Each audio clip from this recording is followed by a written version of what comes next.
Hello everyone, my name is Michael and welcome back to Sovereign Thinking. I'm going to open today with one question for you. Why are your dreams still dreams and not goals? Ultimately, for today's exercise, you are going to end up answering that question, but more importantly, I will be guiding you with prompts to analyze how your shadow self is holding you back from turning your dreams into goals.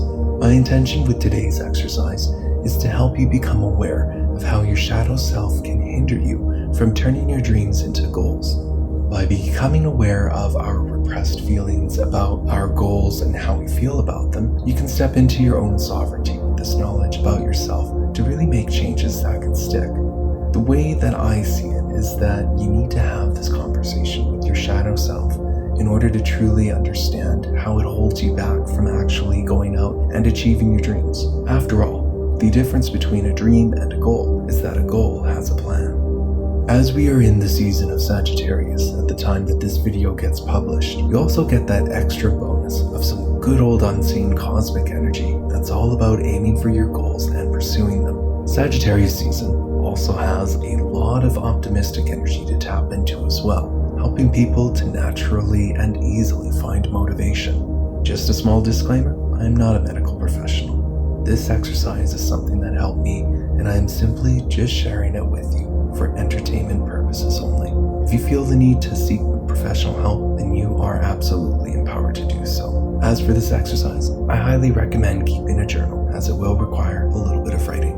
Please remember that when working with your shadow self, that it isn't intimidating. Rather, you are just having a conversation with a part of yourself that has been repressed. I like to think of my shadow self as an internal teacher and guide. Today's guided shadow work video will require you to journal, and it will be composed of 4 parts: writing down your dreams, identifying barriers, categorizing your barriers, questions to prompt your shadow self and gain more information, and lastly, identifying the first step to going towards your goals. Essentially, in this video, you will be guided to allow your subconscious shadow self to surface, and you'll be given an opportunity to acknowledge and understand them more deeply. And then lastly, I will be encouraging you to take action to truly transmute your dream into a goal. As I mentioned before, you will need a journal and some paper or a pen or a pencil to do today's exercises, as the exercises will require you to write. You can pause the video at any time if you feel that you need more time to complete each step of the exercise. And I will also be showing an example on screen that you can follow along with as well if you feel that you need that kind of guidance. Let's begin with writing down your dreams. If I had a magic wand, more importantly, if you had a magic wand and was able to grant you with any wish in the world with no strings attached, what would your dream life look like? Write down your answer. You can be as vague or as descriptive as you would like. There is no wrong way to answer this question. You can even write down several dreams if you would like. You are empowered to exercise all free will with your answer for this first part. Depending on how descriptive writing down your dreams were, this next part might actually feel very short for you, and you might already be done most of your writing. Whatever the case is for you is completely fine. So now what we want to do is we want to identify some blocks and barriers. Underneath the description of your dream life, write down every block or barrier that you consciously know of that is currently preventing you from achieving your dreams. When writing down your blocks and barriers, just go easy on yourself and keep it simple. Maybe write down just 1 or 2 words, or perhaps just 1 sentence if you feel called to do so. And don't judge your blocks and barriers. Get them out on paper and write them down as they are. Once all of your blocks have been written down, I would like you to categorize each of them into 2 categories: missing knowledge or skills, and emotional barriers. This can be harder than it seems at first, but don't cut your barriers any slack when categorizing them. You have to be completely honest with yourself in order to help surface what is holding you back. Personally, I would consider a lack of time an emotional barrier, because that is a reflection of bad time management skills, which can root into a lack of motivation to organize yourself, and a lack of motivation means that you are being lazy. With 168 hours in a week, even on a tight schedule, one can find 15 or 30 minutes in a day doing light research at the very least. And that's okay, because because today we are acknowledging and becoming aware of where we have been lazy. I can personally attest that there is always room for improvement, and no one is judging you. In fact, you should be proud of yourself for being this honest with yourself. If you think that someone is blocking you, then write down the emotions that you feel about this person, or the emotion that comes up that prevents you from taking action. You can't control other people, but you can control your emotions. Once you have all of your barriers categorized, tally them up. How many blocks are emotional barriers, and how many are missing skills or knowledge? Now that we have helped our negative emotions surface about what is holding you back from turning your dreams into goals, you now have the power to change it. The blocks under the missing knowledge and skills is something that is obtainable from outside of yourself. Today, I want to focus on your blocks in the emotional barriers category, as that is your shadow self speaking directly to you. Here are some questions to direct to your blocks. Write down your answers as they come in your journal. Do you have more emotional or missing knowledge blocks preventing you from turning your dreams into goals? Do you have more emotional or missing knowledge blocks preventing you from turning your dreams into goals? Now look at each emotional block.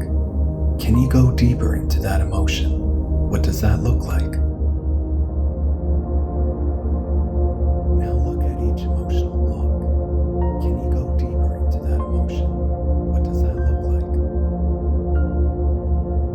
Have you experienced something from childhood that is recreating this emotion or self-fulfilling prophecy?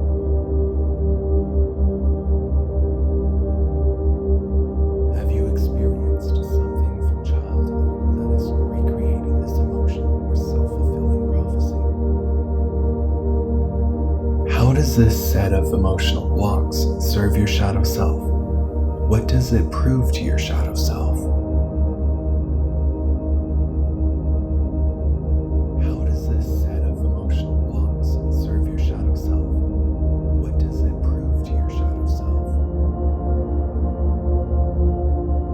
What needs to be done to release these emotional blocks from your dreams? What needs to be done to release these emotional blocks from your dreams?